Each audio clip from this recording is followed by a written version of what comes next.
할렐루야! 오늘도 주님의 은혜를 사모해 나오실 우리 성도님들을 예수님 안에서 사랑하고 축복합니다. 오늘은 성령 강림절인 동시에 성결교회 주일입니다. 오늘 귀한 은혜의 말씀, 성령의 세 가지 사역이란 말씀의 제목을 가지고 함께 은혜를 나누고자 합니다. 오늘은요, 우리 교단이 세워진 성결교회 주일이기도 합니다. 성결교회는요, 1907년도에 평양 대부흥운동이 일어났을 적에 정빈과 김상준 목사님이 동양선교회 일본에서 이제 유학을 갔다 오신 다음에 북치고 장구치고 복음을 증거하면서 자생적으로 세워진 교단이 바로 우리 성결교회입니다. 그리고 사중복음, 중생, 성결, 신유, 재림이라는 이 사중복음의 전도표제를 가지고 주의 복음을 증거하면서 교회가 세워졌습니다. 원래는 처음에는 전도할 때 전도의 불이 막 일어나가지고 그 교회가 없었으니까 장로교로 그리고 감리교로 또 이렇게 많은 이제 이 기존의 교회들에게 이렇게 성도들을 갖다 이렇게 이양했었는데 계속 점점 많아지고 그러다 보니까 성령의 강력한 불이 임해서 우리 성결교회가 자연스럽게 교회가 세워지게 되고 그래서 여기까지 올 수 있었습니다. 모두가 다 주님의 은혜입니다. 성령은 또한 우리를 넘치도록 부어주시고 도우시고 함께 하시기 때문에 복음을 증거하는 예수를 증언하는 영이시기 때문에 전도하면서 세워진 이 성결교회 주일과 또 성령 강림 주일이 절이 정말 연관이 있는 것을 깨닫게 됩니다. 그리고 우리 교단에서 중생, 성결, 신유, 재림 중에서 성결을 강조하는데 이 거룩하고 성숙한 삶, 이 성결한 삶은 성령의 도우심 없이는 살아갈 수 없기 때문에 성령 강림주의가 너무나 잘 맞는 그런 절기이기도 합니다. 오늘 말씀은요, 우리 예수님께서 십자가를 지시기 직전에 제자들을 모아놓고 제자들 곁을 떠날 것이라고 이렇게 말씀해 주셨습니다.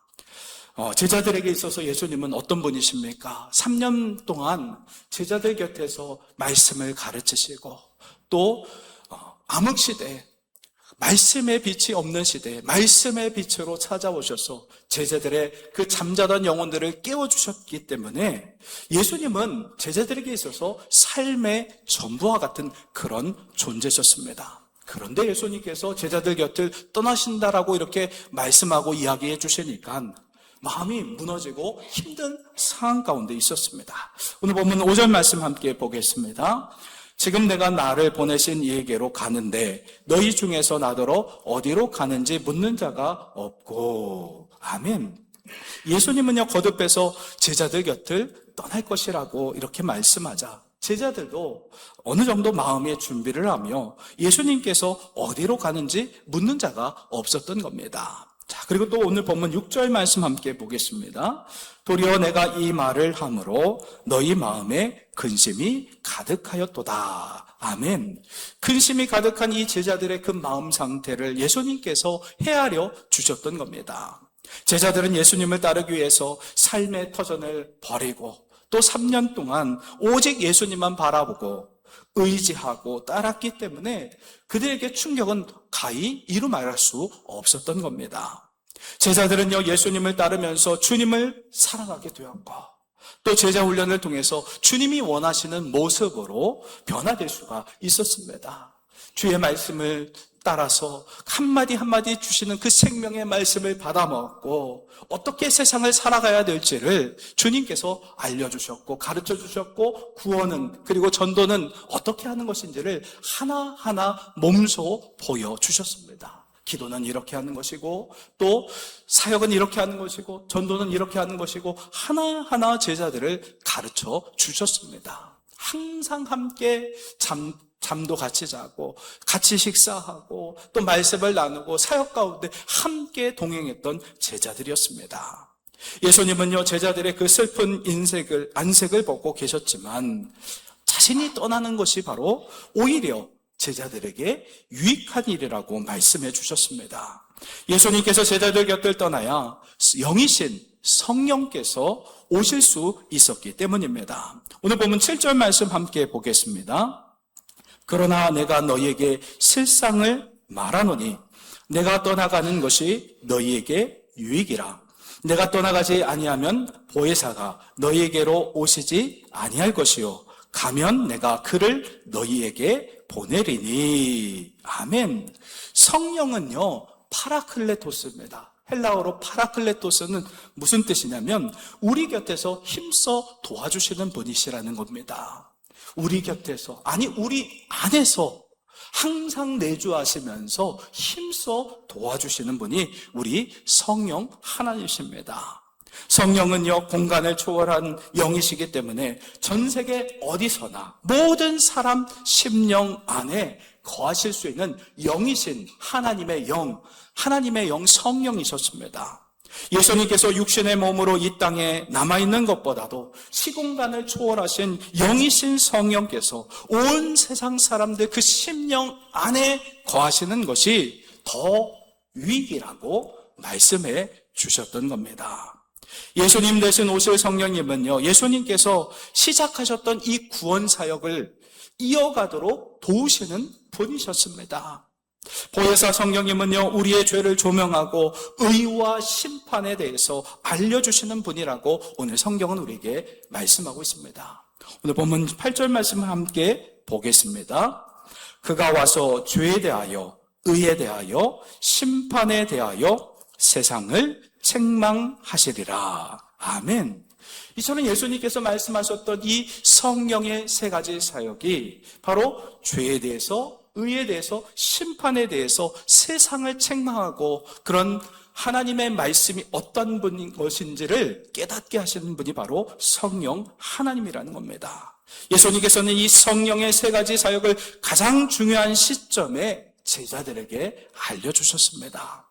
첫째로 성령께서 하시는 사역은요, 죄를 깨닫게 해주십니다. 여러분, 죄를 깨닫는 것이 매우 중요합니다.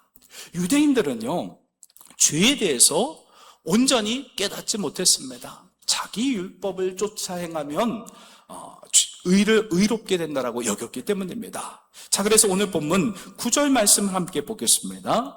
죄에 대하여라 함은 그들이 나를 믿지 아니하며. 아멘. 그들이라는 것은 유대인들을 말하는 겁니다. 왜 예수님을 믿지 않냐면 죄에 대해서 자각을 하지 못하기 때문이었습니다. 유대인들은 예수님을 믿지 않았기 때문에 성령께서 그 죄를 깨닫게 해주시는 것이 절대적으로 필요했던 겁니다. 유대인들은요, 예수님께서 베푸신 그 기적들을 체험하고도 죄에서 구원하실 그 예수님을 구원자 메시아로 인정하지 않았습니다.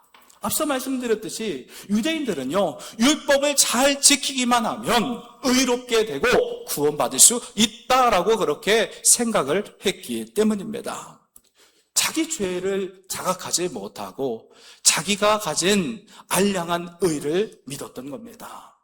자기 자신에게 보면, 우리가 말씀의 거울로 보면 우리 자신이 얼마나 추악한 죄인인지 모릅니다.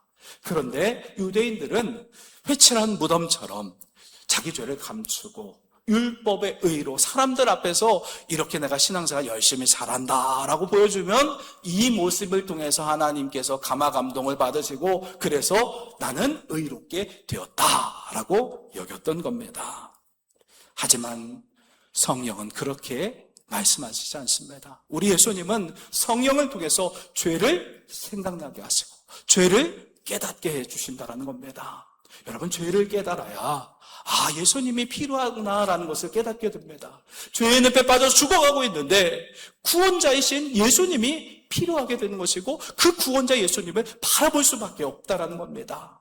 만약 죄를 자각하지 못하면 예수가 필요 없게 되는 겁니다. 유대인들은요, 예수가 필요 없었습니다. 왜요? 율법만 잘 지키면 의롭게 되고 구원받을 수 있다라고 그렇게 잘못 믿고 있었고 잘못 오해했기 때문이었습니다. 그래서 예수님은 성령의 사역 중에 하나가 죄를 깨닫게 하는 사역이라고 말씀하셨던 겁니다. 여러분, 이렇게 죄를 깨닫게 하시는 역할이 바로 성령의 역할입니다. 그렇기 때문에 모든 사람에게 성령은요, 유익한 존재입니다. 내가 죄인임을 알아야 나를 구원하시는 예수님을 믿을 수 있기 때문입니다. 그 예수님을 의지해야 구원받을 수 있다는 사실을 깨닫고 예수님을 붙잡게 되는 것입니다.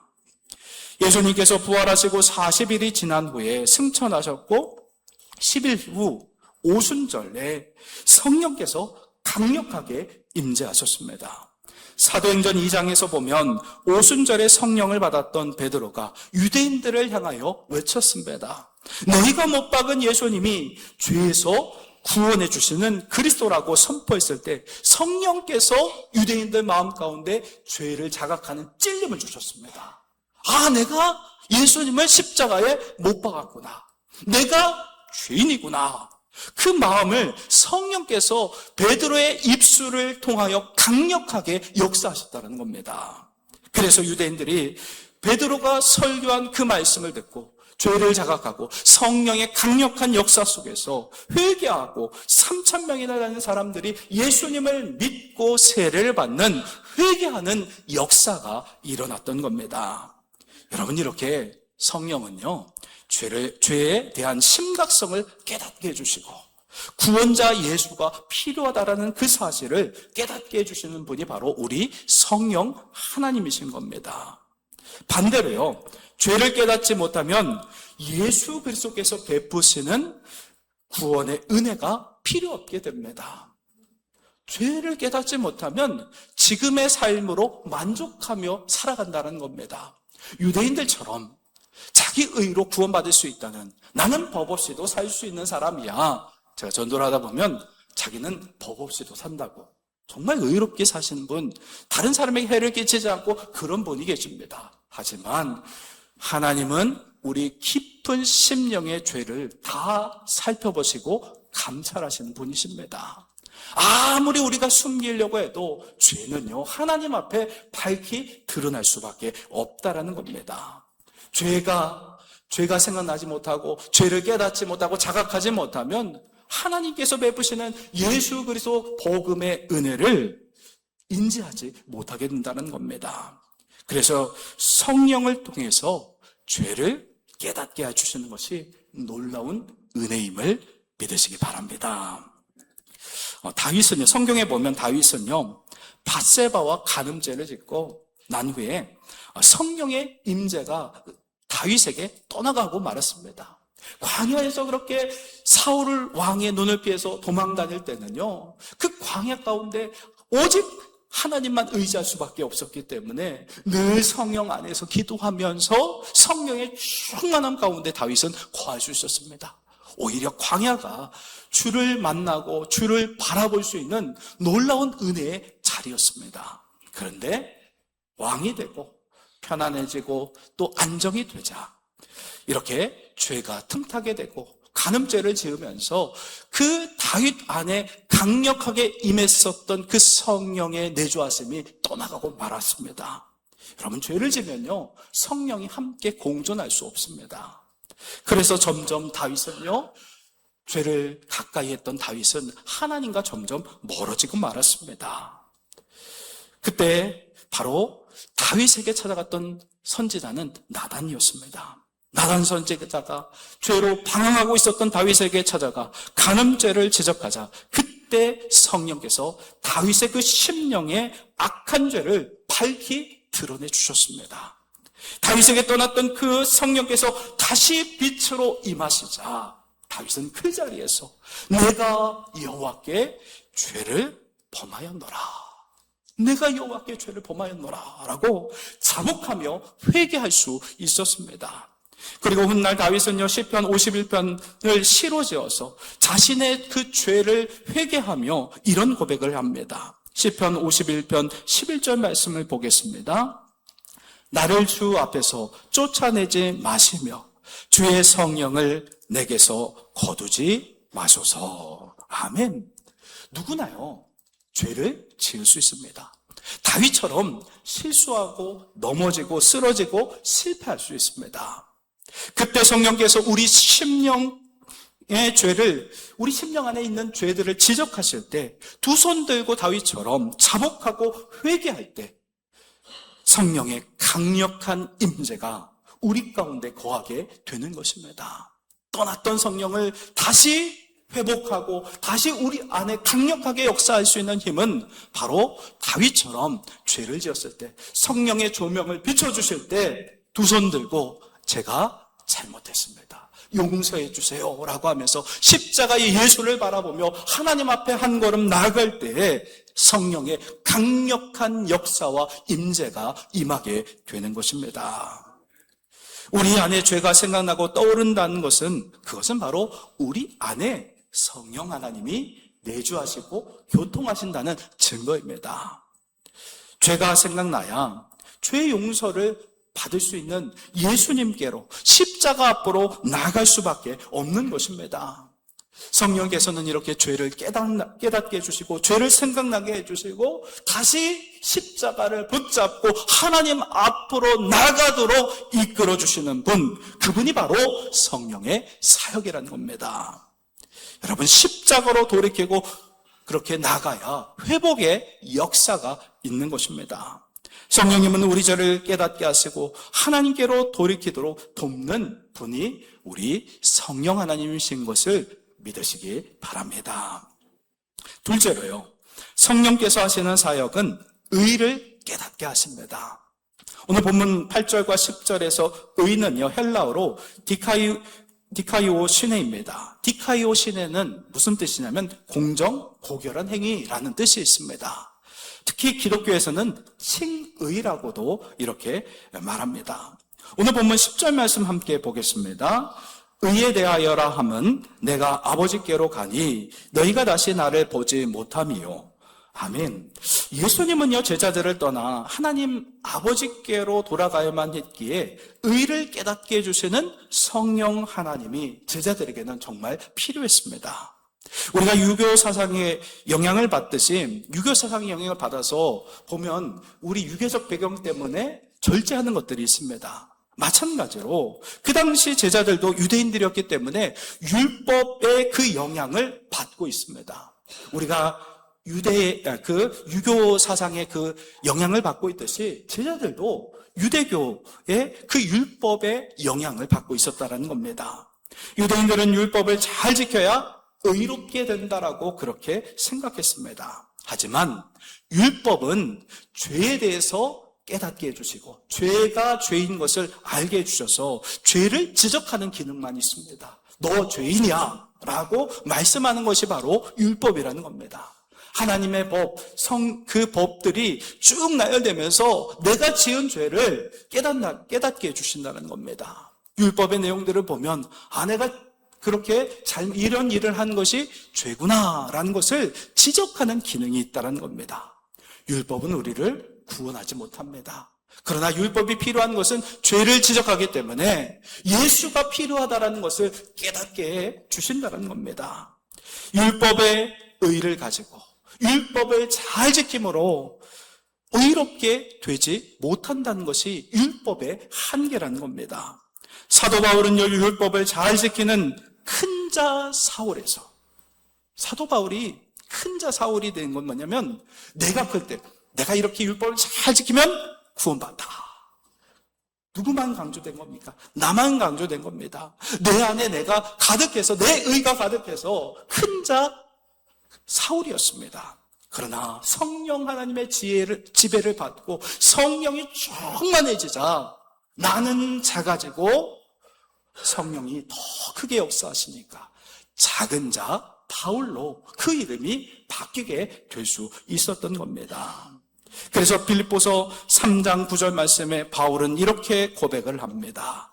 그 안에서 발견되려 함이니 내가 가진 의는 율법에서 난 것이 아니요 오직 그리스도를 믿음으로 말미암은 것이니 곧 믿음으로 하나님께로부터 난 의라. 아멘. 율법으로 난 의가 아니라 바로 그리스도를 믿음으로 말미암는 것이니 믿음으로 하나님께로부터 난 의를 나는 믿고 그렇게 순종하며 살아간다라고 고백을 했습니다. 여러분, 우리의 의, 내 노력으로 행한 의는요 조금도 우리를 구원할 수 있는 역사를 일으키지 못합니다. 하나님의 의는 완전한 의입니다. 그리고 영원한 의입니다. 우린 노력으로 아무리 그 영원하신 하나님을 찾아가려고 해도 그 영원한 거리를 우리가 넓이 뛰게 하듯이 뛰어넘을 수 없다라는 한계가 있는 것이 우리의 의라는 겁니다. 얼마나 우리의 의가 보잘것없는지를 우리는 깨달아야 합니다. 영혼과 영혼을 이으실 수 있는 분은 죄 없으신 예수님께서 우리의 죄를 대신 담당하시고 십자가의 보혈로 죽으시고 부활하심으로 말미암아 영원한 의를 이어주신 십자가의 다리로 그 하나님 앞으로, 영원하신 하나님 앞으로 나갈 수 있다는 그 사실을 믿으시기 바랍니다. 이처럼 성령의 사역은요, 예수 그리스도를 믿음으로 의롭게 된다는 진리의 그 복음을 깨닫게 해주시는 분이 바로 우리 성령 하나님이십니다. 성령은요, 나의 선행, 나의 직분, 나의 종교적 열심이라는 거짓된 의를 과감하게 다 포기하고 내려놓도록 합니다. 사도 바울처럼 자기가 가졌던 그 율법의 의를 배설문처럼 다 버리고 오직 십자가에서 나 대신 죄 없으신 예수님께서 죽으시고 부활하신 복음의 의만을 믿겠노라고 고백했던 그 사도 바울의 고백처럼 성령은 그렇게 우리로 하여금 오직 예수 그리스도로부터 난 의를 믿게 하신다는 겁니다. 성령은요, 이렇게 오직 예수 보혈의 공로로 주신 이 완벽하고 영원한 하나님의 의를 붙잡게 만드시는 분, 그분이 바로 성령 하나님의 사역인 것을 믿으시기 바랍니다.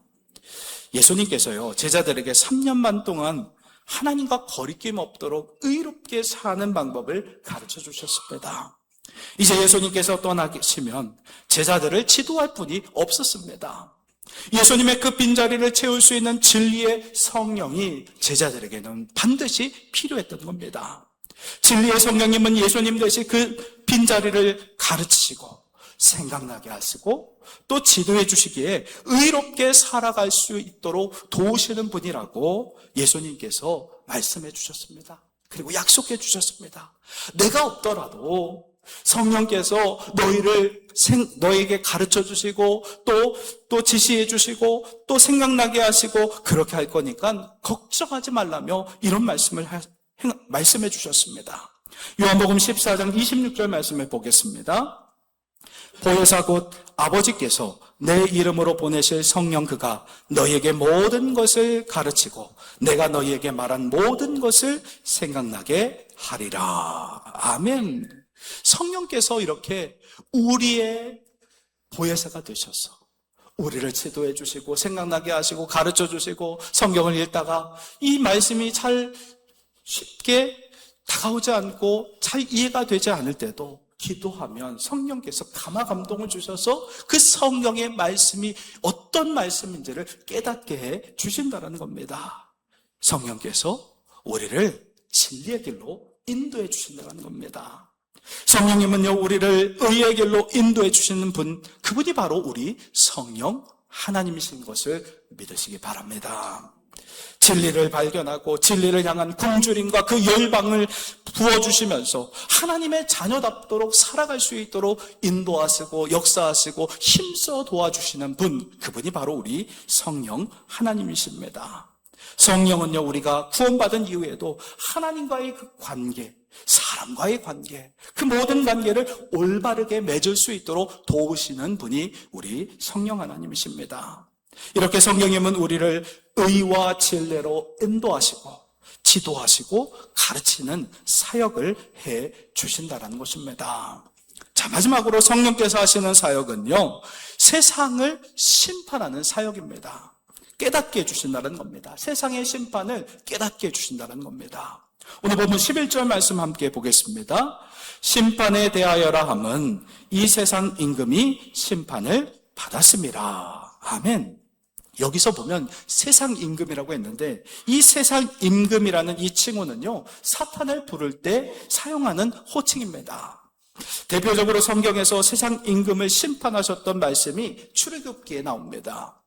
하나님께서 이스라엘을 애굽에서 구원하시기 위해서 10가지 재앙을 내리시고 이스라엘을 애굽에서 구원해 주셨습니다. 그런데 이스라엘 백성이 출애굽하여 홍해 바다 앞에 섰는데 그때 뒤를 따르던 군대가 바로 애굽의 군대였습니다. 무섭게 바로의 군대가 추격해 왔습니다. 이스라엘 백성들이 절망하며 모세를 원망하기 시작하며 두려워 떨고 있었습니다. 눈앞의 현실은요, 애굽 왕 바로가 여전히 온 세상을 지배하고 있는 이스라엘을 죽일 수 있는 절대 권력자로 그들은 그렇게 봤던 겁니다. 영원하신 하나님, 능력의 하나님, 구원의 하나님을 바라보지 못하고 세상에 그 임금이 자신들을 지배하는 통치자라고 착각했던 겁니다. 그 순간 하나님의 성령에 사로잡혔던 모세가 백성을 향해 믿음으로 선포했습니다. 출애굽기 14장 13절 말씀을 함께 소리내서 읽겠습니다. 시작. 모세가 백성에게 이르되 너희는 두려워하지 말고 가만히 서서 여호와께서 오늘 너희를 위하여 행하시는 구원을 보라. 너희가 오늘 본 애굽 사람을 영원히 다시 보지 아니하리라. 아멘. 여러분, 이 모세의 선포는요, 세상 임금 바로 왕이 하나님의 심판 아래에 놓였기 때문에 걱정하지 말라는 선언이었습니다. 세상 임금을 심판하시는 분이 우리 하나님이십니다. 거짓되고 사람들을 착취하고 힘들게 하고 공의롭게 공의롭게 통치하지 못한 통치자들을 우리 하나님께서 반드시 심판하신다는 겁니다. 모세의 선언대로 홍해는요, 동풍에 의해서 갈라지게 되고 육지같이 그 홍해를 이스라엘 백성들이 건널 수 있었습니다. 다 건넌 후에 애굽의 군사들이 맹렬하게 쫓아왔을 때 그 홍해는 닫혀지게 되고, 그래서 애굽의 모든 군대는 그 홍해 바다에서 수장되고 말았습니다. 세상 임금 바로 왕은 하나님의 그 심판 앞에 철저히 무너지고 말았다는 겁니다. 이렇게 세상 임금, 그 세상 임금이 누구를 의미한다고 했죠? 마귀 사탄을 의미합니다. 세상 임금 마귀 사탄은 이미 십자가와 부활을 통해서 승리하신 예수님의 그 십자가와 부활을 통하여 승리하셨고 멸하셨습니다. 그것을 우리는 믿어야 합니다. 요한복음 8장 44절 말씀 함께 보겠습니다. 너희는 너희 아비 마귀에게서 났으니 너희 아비의 욕심대로 너희도 행하고자 하느냐. 그는 처음부터 살인자요 진리가 그 속에 없으므로 진리에 서지 못하고 거짓을 말할 때마다 제 것으로 말하나니 이는 그가 거짓말쟁이요 거짓의 아비가 되었음이라. 아멘. 예수님은 사탄을 가리켜 거짓말쟁이, 거짓의 아비라고 이렇게 말했습니다. 최초의 아담과 하와가 사탄의 그 속임수 가운데 죄를 짓고 지금까지 사탄은요, 거짓말로 우리를 유혹하고 모든 사람들에게 하나님은 창조주가 아니다, 그냥 진화된 것이다, 거짓말로 하나님과 창조주 하나님과 구원자 예수 그리스도가 참 구원자라는 것을 깨닫지 못하도록 속여왔습니다. 학교 공부도 지금 진화론을 가르치고 있습니다. 창조론이 아닙니다. 여러분, 이 학교에서 가르치는 이 진화론은요, 가설입니다. 그것은 진짜 학문이 아닙니다. 그런 과학적이지도 않은 것을 갖다가 학생들에게 가르치면서 창조주 하나님의 그 창조 사역을 인정하면 풀리지 않은 그 모든 것들이 다 풀리게 된다는 겁니다. 우리가 지금 입고 있는 옷, 핸드폰, 모든 것 다 그냥 우연히 만들어졌습니까? 어떤 의도를 가지고. 옷은요, 우리의 몸을 보호하기 위해서 옷을 만들었습니다. 핸드폰은 전화하고 문자를 넣기 위해서 만들었던 것처럼 세상이 우연히 만들어진 것은 하나도 없다라는 겁니다. 우리 하나님은 살아계신 하나님이십니다. 창조주 하나님이십니다. 우리 예수님은 죄 지은 우리를 구원하시는 구원자 예수인 것을 믿으시기 바랍니다. 이것을 갖다가 사탄은 속여왔습니다. 창조주가 아니야, 예수는 구원자가 아니야 하면서 교묘하게 진리를 왜곡했습니다. 그것을 성령께서 사탄 세상 임금을 심판하심으로 말미암아 창조주 하나님, 부활하심의 승리로 말미암아 죽음에서 부활하신 그 승리로 말미암아 죽음을 이기신 예수님만이 참 구원자이심을 밝히 드러낸 것을 믿으시기 바랍니다. 예수님의 부활이 바로 사탄을 심판한 것입니다. 여러분, 이렇게 예수님의 부활 승리와 성령의 강림하심으로 성령께서 온 세상을 두루 살피면서 이전과 다른 새로운 방식으로 역사하기 시작했습니다. 예수님을 통해 구원의 메시지가 성령을 통해서 세계 방방곳곳으로 전해지게 하셨습니다.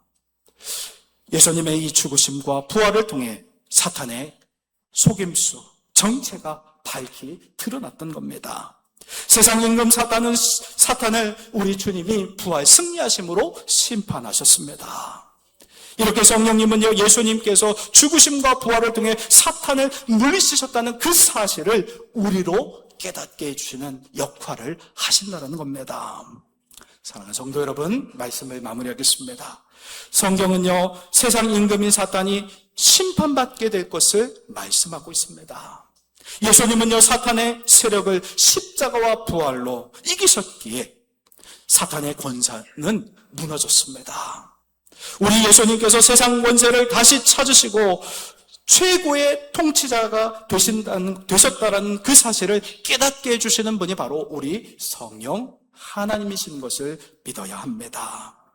여러분, 심판받게 될 세상의 원리, 부와 명예와 인기를 따르지 마시고 성령 하나님의 인도하심을 바라보며 인도하심을 받아서 길이요 진리요 생명이신 예수 그리스도를 따라 영원한 생명, 축복 가운데 거하는 복된 성도의 삶이 되시기를 예수님의 이름으로 축원합니다.